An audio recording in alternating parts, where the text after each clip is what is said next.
Sabaw tayo mga tita, oh. Luto na din ang request na kaldo ni ate. Yes. Bye. G'day mga tita and tito. Hello from Australia. Hello Philippines. Kamusta mga taga-Surala? Kagbilog nga kalibutan.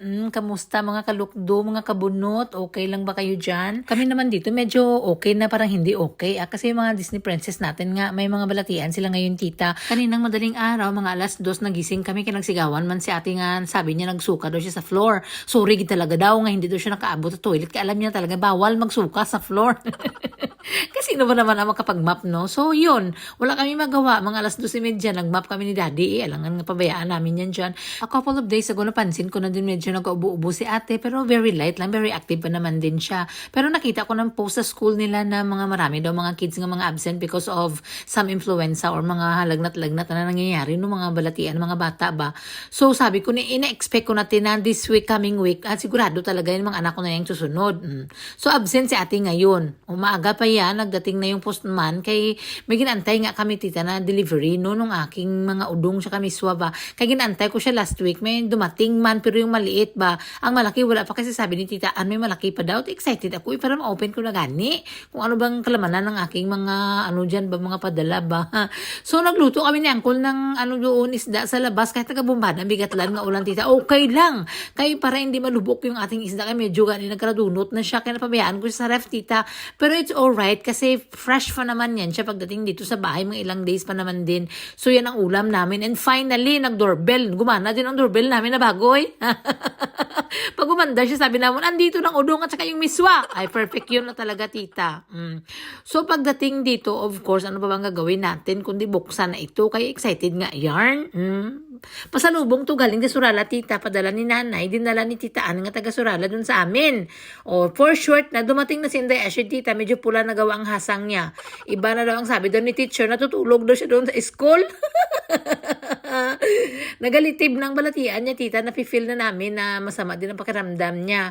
So natulugan kami lahat-lahat pagkagising ko, may lagnat na si Inday Astrid. Ayan. So damay-damay na ito ngayon. Ang request ni ate, gusto niya maghigop ng sabaw, kaya magluto daw kami ng laksa, tapos magluto pa daw talaga ako ng arroz caldo, kaya paborito din nilang arroz caldo tita.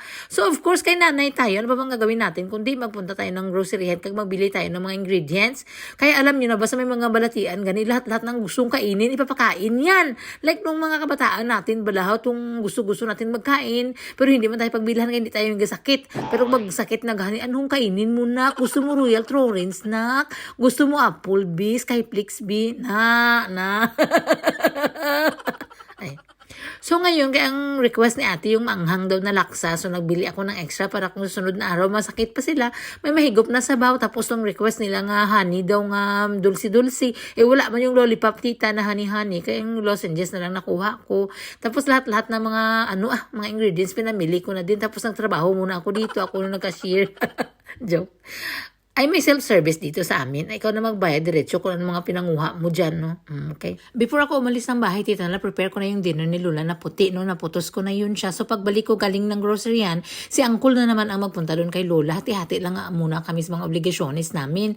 Inaampo ko lang talaga na, Lord, wag naman muna ako mag-ubo at maglagnat, Lord. Kasi sino magbantay ng mga anak ko, pati kay Lola.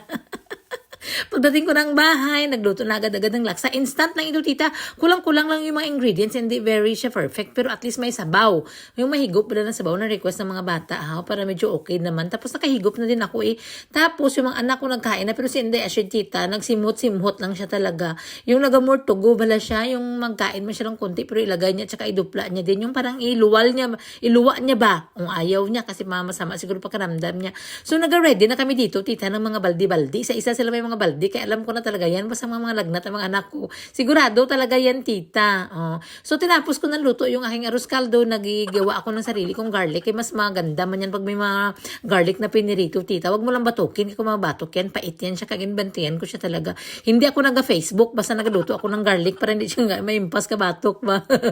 So very simple lang itong arroz caldo natin. Yung ingredients niya, very easy lang siya. Kahit wala yan siya manok, okay na yan siya, yung nilaga lang na itlog, masarap na yan. Sana sana yan si ate kasi nung mga luto ni nanay dun sa Pilipinas, no?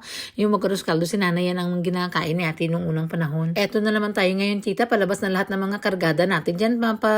Birada tayo sa bakbakan ngayong gabi ba? So, natulog na yung mga bata. Ilisan ko lang siya. Kaya naka-uniform pa yan siya. Init sila dalawa pareho.